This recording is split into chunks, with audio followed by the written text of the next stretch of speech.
Can America build big things anymore? For over a century, the United States dominated scale. The tallest dams, the tallest buildings, the tallest suspension bridges, the longest trucks.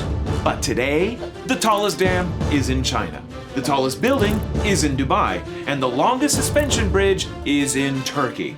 These aren't just vainglorious trophies in a geopolitical race for prestige. This is economics, and nowhere is the value of being bigger clearer than in transportation. So what happened? Why did America stop going bigger, and what is it costing us? In this special episode of Business Explains the World, I'll walk us through our best videos on transportation, trucks, ships, and the systems that move goods to answer that question. Over the past year, through research, reporting, and time to reflect, I've seen a common pattern preventing progress. Seeing all these videos together fits into a grander narrative, and at the end, I'll share why there might still be hope for the good old US of A.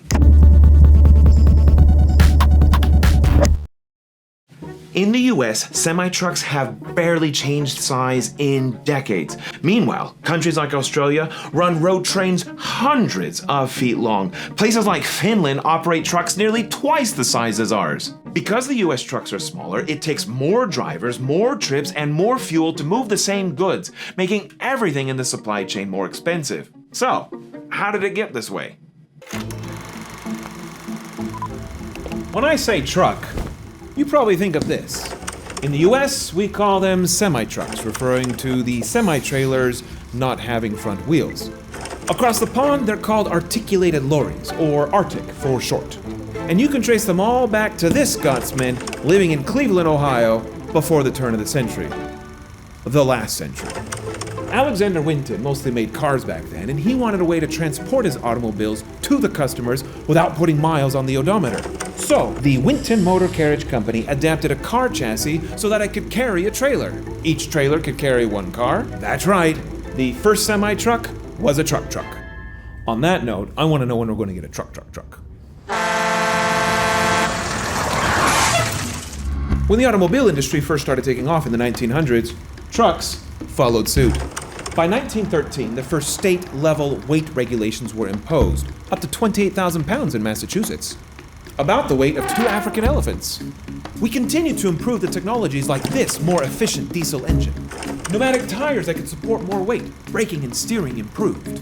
There was this feedback loop. Better roads could support bigger trucks. Bigger trucks lowered the transportation costs. Lower transportation costs will increase the demand for road freight. Higher demand for road freight, more demand for better roads. But then, something big happened in the United States that led our trucks to get even bigger before they stopped growing altogether. In this century, America has become a nation on wheels. In 1956, Congress created the interstate highway system. For the first time, we built a big, long, wide highway network spanning a whole continent. This also brought the first federal weight limit to 73,000 pounds. Now we're up to 5.5 elephants. These open highways led to bigger trucks, which made trucking a more flexible competitor to rail freight. At the same time, a lot of World War II veterans became truckers. And so, by the 60s and 70s, we started to get trucker culture. Movies, music. By the way, notice anything about some of those trucks? Hold on to that observation, we'll get back to it. Things are about to change for American trucking regulation, and it's a big reason why parts of Europe and Australia are eating our lunch.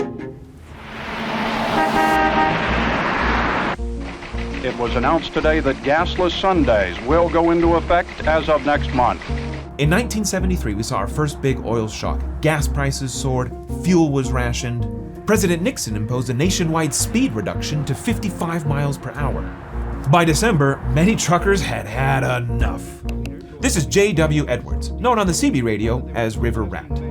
And he's angry. We're out of a job, and these wheels are not rolling on these trucks. The fuel rationing meant he had to stop over and over again at every single diesel station along the I-80. He was so angry that he got on his CB radio and announced he was blocking the highway. Word spread, and others joined in blocking the road. Among other demands, these protesters wanted to haul more stuff. It turns out it's more efficient to have one driver with one tractor pulling a larger load than splitting that weight between 2 separate trucks.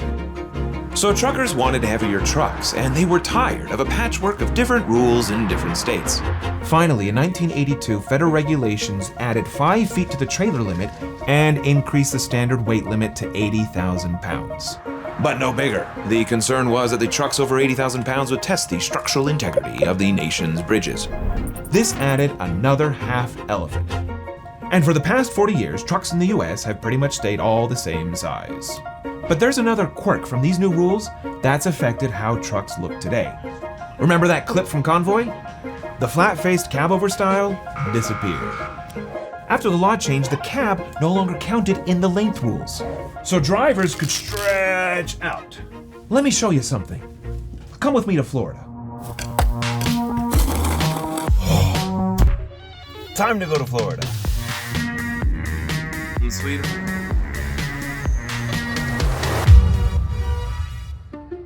American truckers tend to drive faster and go farther than their European counterparts. So they like these big noses. It isolates them from the noise and vibration. It gives them more room to live in their trucks. Hey, we have these big interstates, big cities, we have room for these trucks. Oh, you gotta look at the mini fridge. But here's what surprised me. The part of the truck for the driver's been growing for 40 years, but trailers have not. And that's where the money is. Don't these drivers want to haul more? Why are trucks this big? Why are they this big? To carry weight. This is Andy Hollums. He sells Peterbilt trucks here in Florida. How much weight are they hauling? Typically it's 80,000 pounds, typically what they're pushing. So the standard's 80,000. Wouldn't it be better if we could have the bigger standard? What if the standard was 160,000 pounds? Yeah, you would think that, but it's federally mandated. I guess Congress could change that. Is anybody in industry talking about that? No, not that I know of. Then I met a guy who really changed my view of American trucks and what they could be. This is Bruce Wilson, trucker, YouTuber, one proud owner of a 2025 Scania. This is the only one of its kind here in the USA right now. Bruce imported this beauty from Sweden himself, and he's taking it on tour trying to gin up interest so the company will start selling them stateside. How are the Swedish trucks different from the American trucks? They're much further advanced compared to what we have here. Oh, really? There's a lot more competition in the rest of the world than what we have here in the US. So what do they have that the American trucks don't have? Lots of safety, airbags, there's just lots of Airbags. in semis, yeah. American trucks don't have airbags? No. Like Volvos have airbags in the steering wheel. Okay. That's it. There's no curtain airbags. There's nothing to protect your head. I see. Just the European standard of living, they actually care about their citizens, you know. I mean, not saying the U.S. doesn't, but like they want to protect more. That's why they have side skirts on the side of them for bicyclists. Sure. You have a really hard time running over someone with this truck. Oh, and one more thing. This flat-fronted Scania has 170 more horsepower than the massive Peterbilt, which would come in handy because of something else Bruce told me. Finland and Sweden just passed a new law allowing trucks to have 120-ton trucks, and they're like a 70-meter or something like that, a total length. Yeah. So are the trucks the same size? They just allow a longer trailer, or Truck's is it the same different? exact truck, they just add longer trailers. You might be surprised that Nordic countries are leaving us way behind when it comes to truck size. What with their medieval cities and narrow highways, the Scandinavian cozy or hygge aesthetic. But these trucks aren't hygge, they're huge! Finland spent decades studying truck sizes, producing multiple peer-reviewed analyses. They found, just as we learned in the 1970s, that bigger trucks are more efficient. While bigger trucks have to pay drivers a higher salary and spend more on fuel and repairs, when we look at cost per ton, the actual cost it takes to move a given pound of freight, a given mile, we see significant savings from these high-capacity trucks compared to standard semi-trailers. Additionally, they're better on the environment. High-capacity trucks burn less fuel per pound per mile, lowering the environmental impact of transportation. Switching to HCTs lowers emissions by 33%. Plus, they're obsessed with safety. You'd think these big trucks would make us less safe. Finland also conducted safety tests. They hired dozens of cyclists on an indoor track being overtaken by these trucks. And the cyclists found that it was the distance and speed that mattered, not the length of the truck. They require their trucks to have multiple camera systems, advanced emergency braking, and lane departure warning. So, after all that research, in 2019, these beasts took the road. Under the new rules in Finland, maximum truck length grew from 82 feet to 113 feet. And the weight! Their maximum limit is now twice that what we have in the US. coming in at 167,000 pounds. So all trucks can handle that stuff at that size. Even U.S. trucks. And they look great too. Now Denmark and Norway and the EU itself are looking to increase their truck sizes. And even though places like Finland and Sweden put our trucks to shame, the place that puts their trucks to shame is Australia. Look at this thing! An Australian truck can be as long as 175 feet and weigh as much as 300,000 pounds. For those keeping count, we're now at 23 elephants. They're so long, they call them road trains. The Australians even hold multiple Guinness records. One tractor pulled 120 trailers. Pulling 1,474 metres of road train, the record was broken. These road trains came about because Australia doesn't have as many train rail lines. They have one of the lowest population densities on the planet, and they need a way to move things like iron ore, fuel, and livestock over these vast distances. But we have a big country. We also have open land. Have you been to Wyoming? So why are our trucks stuck at 80,000 pounds? Is there a lobbying effort? Are there people who want to talk about having bigger trucks? I mean, not that I'm aware of.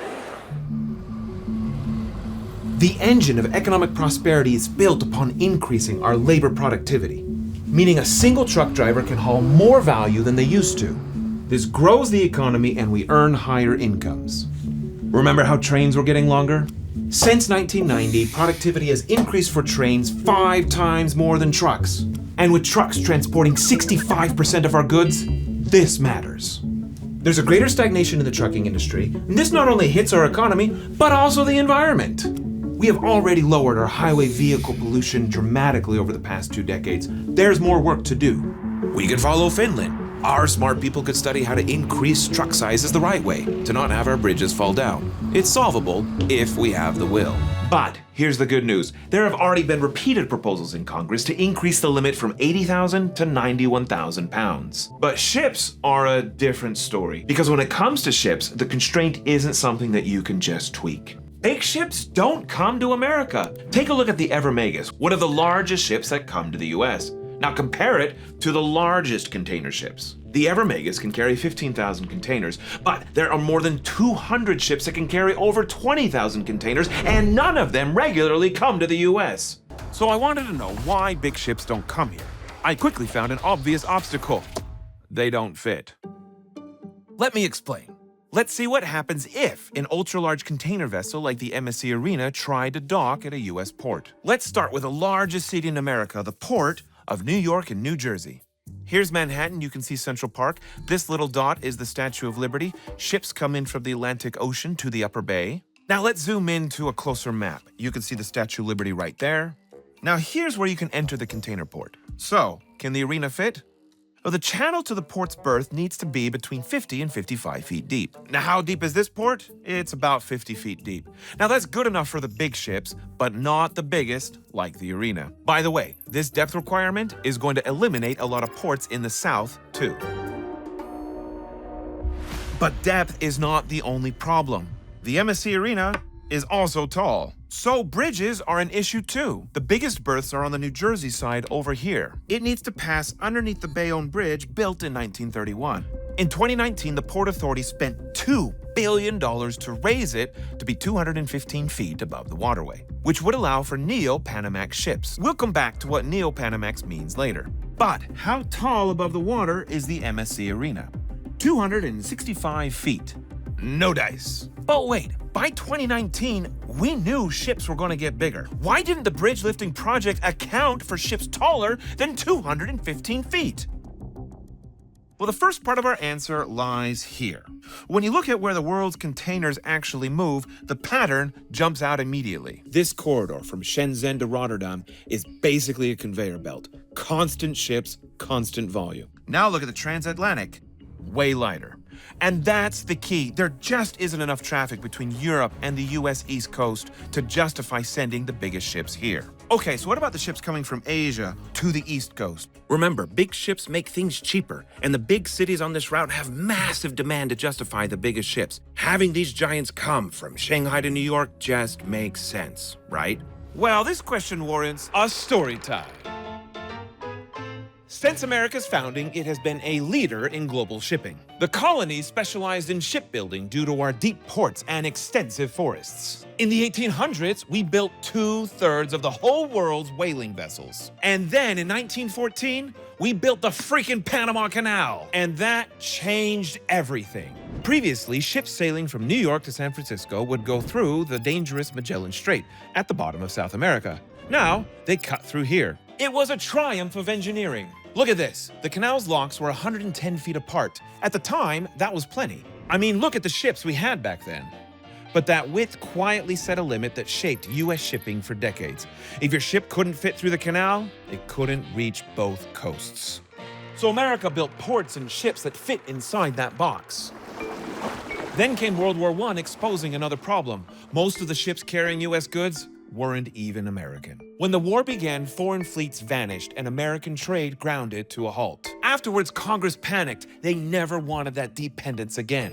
So in 1920, this guy, Senator Wesley Jones of Washington State, proposed a simple fix. If America built its own ships, crewed them with its own sailors, and kept them under its own flag, we'd never be vulnerable again. This idea became the Merchant Marine Act, better known as the Jones Act.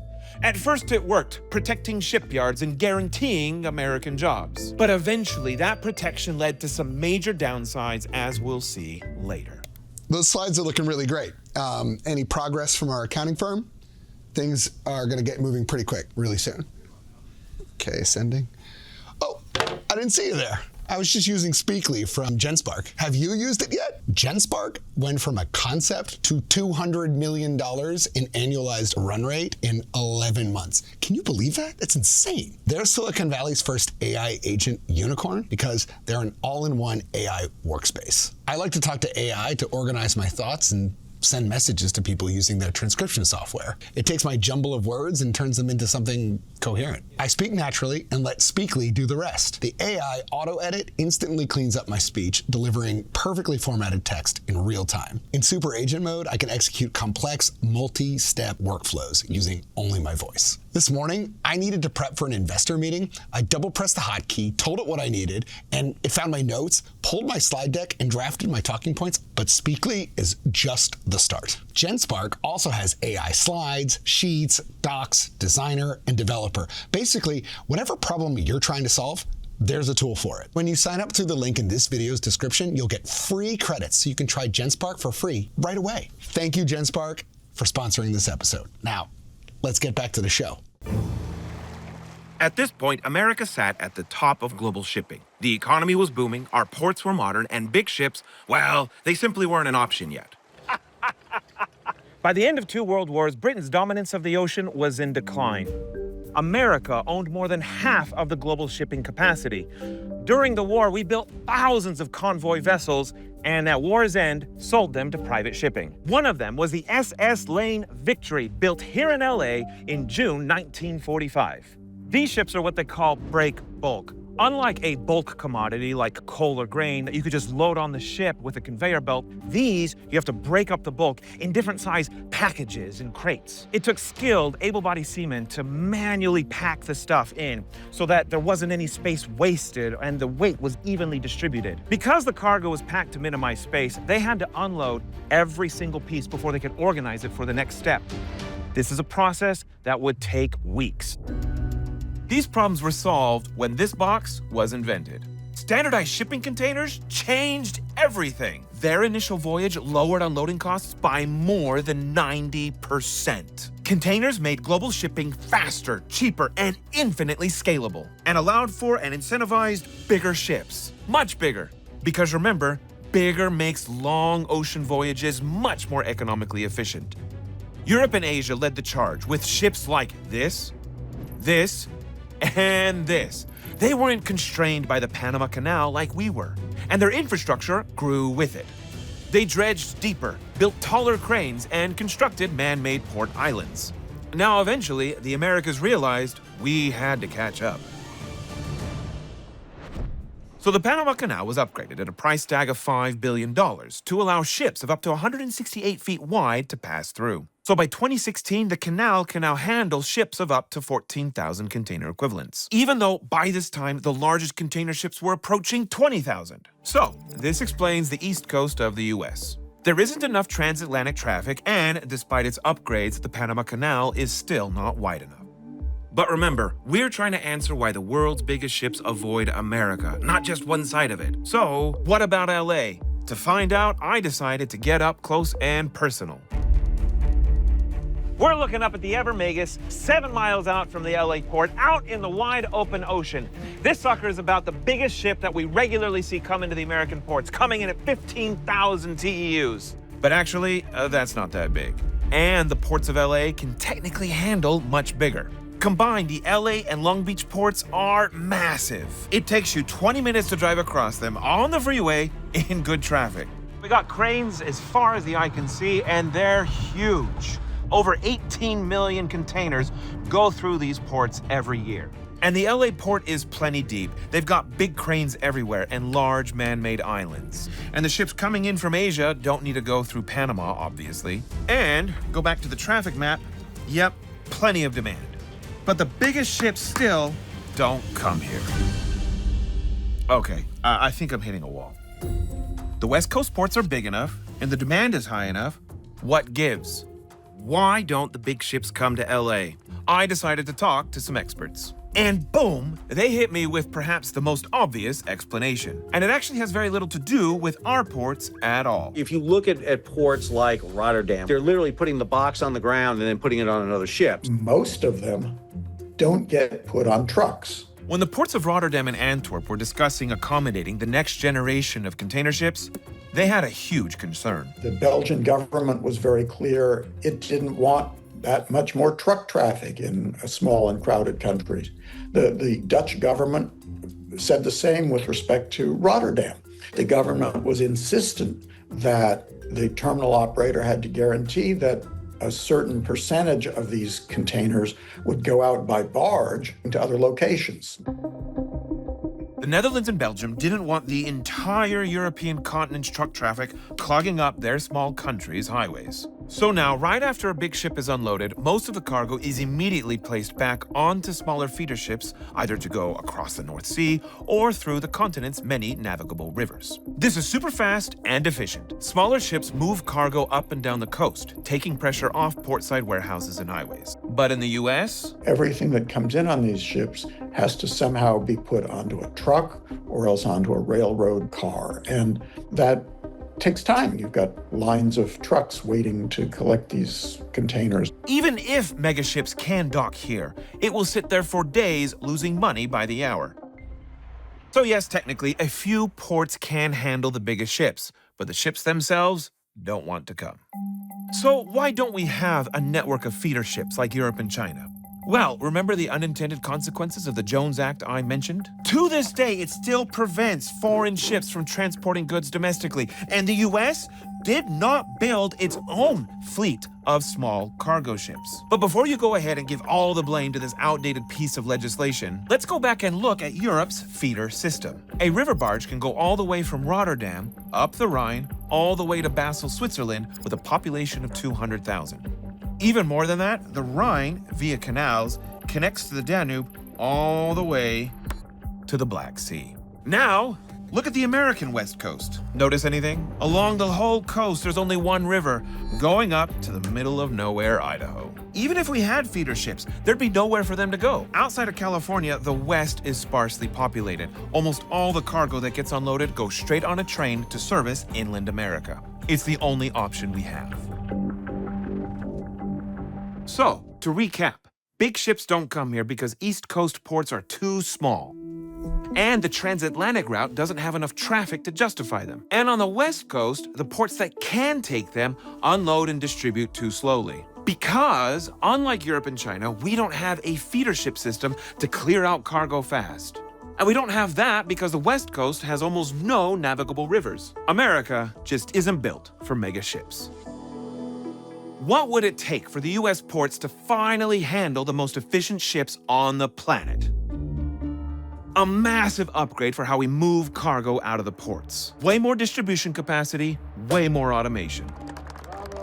In 2021, Congress passed the Bipartisan Infrastructure Law, which allocated $17 billion just for port improvements. $600 million a year to dredge channels deeper, expand terminals, and buy the taller cranes. You can already see it happening. The Port Miami deepened its harbor and installed super post-Panamax cranes. LA and Long Beach are automating terminals and expanded rail yards. All of this progress a sign that the US finally sees the costs of staying small. And if we build enough capacity, we might even attract new routes. What you can do now is maybe take those ships, go around Africa, and go not just to Europe, but go straight across to the eastern Gulf Coast. Where you're starting to see ultra-larges come in is going to be the new port in Peru that the Chinese have set up. That's going to be another transshipment hub. So for now, the world's biggest ships will keep sailing right past us. Now, there is one place where we still have something enormous: our freight rail network. Take a look at this train. This train took about 2.5 minutes to pass me along the Humboldt River in the Nevada desert. I'll save you the math problem. At 50 miles an hour, that works out to 2 miles. And that's not even the largest train in the US. The typical American freight train stretches about 1 mile, 5,300 feet. Some of the longest can stretch up to 3 miles, the length of 750 elephants lined up trunk to tail. So to find out why American freight trains became these mile-long double-stack beasts, I studied train history, visited the world's largest rail yard in the middle of Nebraska, and uncovered a key government decision made about 4 decades ago by an unexpected hero that saved the freight train industry. There is no better place to see the might of American freight than here.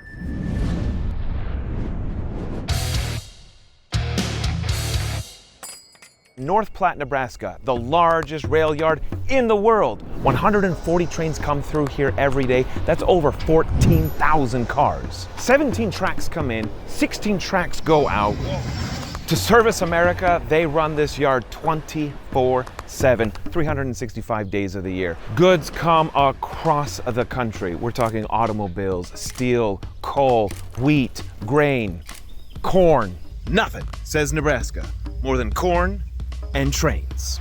This yard connects trains to the larger system of tracks strewn across the US. The US boasts about 92,000 miles of track. That's more than Russia and more than China. More tracks means the US railroads can reach more customers directly, from the Midwest grain silos to Texas oil refineries to California ports. It gives them the ability to reroute around bottlenecks when weather or congestion strikes, and it allows corridors to specialize in regions: coal in Wyoming, containers in the coasts, and automobiles in Michigan.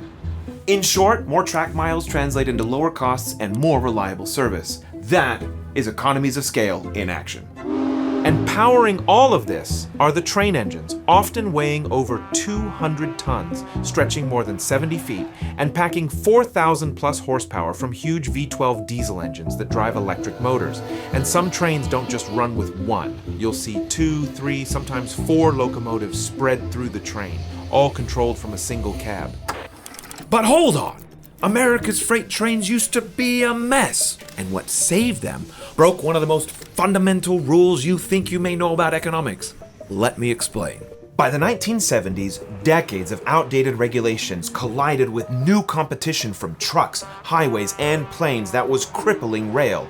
What was once the backbone of American commerce was now limping along, one decrepit mile of track at a time.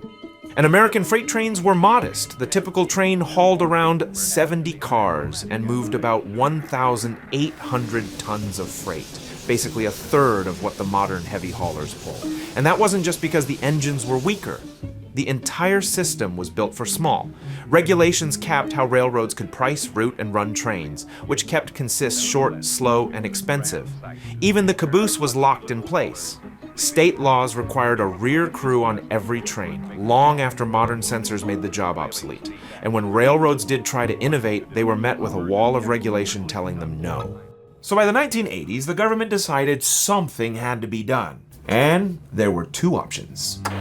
The government could continue to nationalize the railroads, taking full ownership of the industry, or it can go the complete opposite way and deregulate the whole thing. It chose deregulation. So, quiz time! Which 80s president do you think did it? Carter, Reagan, or Bush?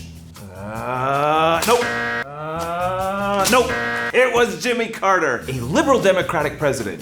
Surprised? Jimmy Carter was actually a pragmatic deregulation proponent. He already did the airlines in 1978 and pushed similar reforms in trucking. He even deregulated beer, the microbrewery industry, thanks Jimmy. And in 1980, at the end of his term, he signed the Staggers Act and deregulated railroads. And this is when the boom began. So let's walk through how deregulation flipped the script on American freight rail. First, they cut loose more than 100,000 miles of unprofitable track. Railroads could finally stop pouring money into these ghost lines and focus on busy corridors that actually made sense. Then they rolled out more powerful diesel-electric locomotives, raised weight limits on freight cars, and adopted distributed power, placing extra locomotives in the middle or at the end of trains to spread the pulling and braking forces. Then came double-stack container trains, which doubled the freight volume per car, making very long trains even more efficient. It also meant that trains could finally lose the caboose. The results were dramatic. In the 1970s, an average freight train hauled about 70 cars and 2,000 tons of cargo. Just 5 years after deregulation, the average train weight had already climbed to around 2,574 tons. By the early 2000s, a typical train carried more than 3,000 tons. With that freedom came profits. Investment returns jumped from a pathetic 2% in the 1970s to nearly 9% by the late 80s. That margin let railroads do something they had not been able to do in decades: reinvest in their trains, their tracks, and new technology. The result was an investment bonanza. Within a decade, productivity doubled. Better maintenance meant far fewer accidents. And third, deregulation opened the door to mergers. In 1980, there were 33 Class I railroads. Today, there's only 7. But now, in 2025, the consolidation story might not even be over. Union Pacific, which operates Bailey Yard in much of the West, and Norfolk Southern, which runs lines up and down the East Coast, are pushing to merge. If approved, this would create the first truly transcontinental railroad company in U.S. history. And as you've seen with the mergers after deregulation, bigger networks could mean fewer handoffs, faster shipments, and even lower costs. And that's the lesson. As the rail companies were allowed to grow in size, they operated more efficiently. They had more profits to pour back into investment, improving service and safety. We even saw those cost savings pass on to customers in relatively lower freight rates. Trains taught us what happens when you go big. We built a continent-spanning rail network in the 19th century, and then, in the 20th, we let those companies get big enough to actually use it. The result? The U.S. rail freight remained the dominant system on the planet. We did it with roads too. For a long time, the U.S. led in trucking until we stalled, falling behind Finland of all places. And at sea, despite having massive coastlines of both the Atlantic and Pacific, we are being left behind global shipping capabilities. This is all about the same thing. We are missing out on one of the most powerful sources of economic progress: economies of scale. For many industries, the more you create on average, the cheaper each unit becomes. In transportation, it's the initial acceleration that's costly. Bigger trucks and ships and trains can carry packages very cheaply once they get going. Other times, it's learning by doing. The more you build something, the smarter you get at it. This is like what we're seeing with solar. The more megawatt capacity the world has, the lower the price. All the way from $125 per watt in 1975 to only a quarter today. And finally, it can be the ecosystem. When an industry gets big enough, it can support an entire network of specialized boutique suppliers. Each one gets better at a small piece of the process, making the whole system more efficient. But not everything is lost. The United States can still build big. Boeing is one half of the global airplane duopoly, competing with Airbus. And their factory in Everett, Washington, originally built in 1968, has expanded and is still the world's largest building by volume. You need a lot of space in all 3 dimensions to build planes. More recently, the entertainment capital of the world produced a true new marvel, the Las Vegas Sphere, a structure so audacious it almost feels absurd. It's the world's largest spherical building, 26 times bigger than Disney's Epcot Center. Inside, it has an encompassing 160,000 square foot screen, but outside boasts a 580,000 square foot screen with personality to spare. And the economics are impressive. Last year, it shattered venue revenue records, collecting $420 million, dwarfing the runner-up Madison Square Garden. But here's the part that matters. Success was never guaranteed. The original 2018 plans included a twin sphere in London. But due to regulatory hurdles and objections from the English metropolis, the London sphere was never built and the project was officially cancelled in 2024. Las Vegas, on the other hand, said yes. It's a newer, hungrier city, a city that still wants to grow and impress. It, like America of yore, wants to go big. And that's the real question for America. Not whether we can build big things. We clearly still can. It's whether we're willing to.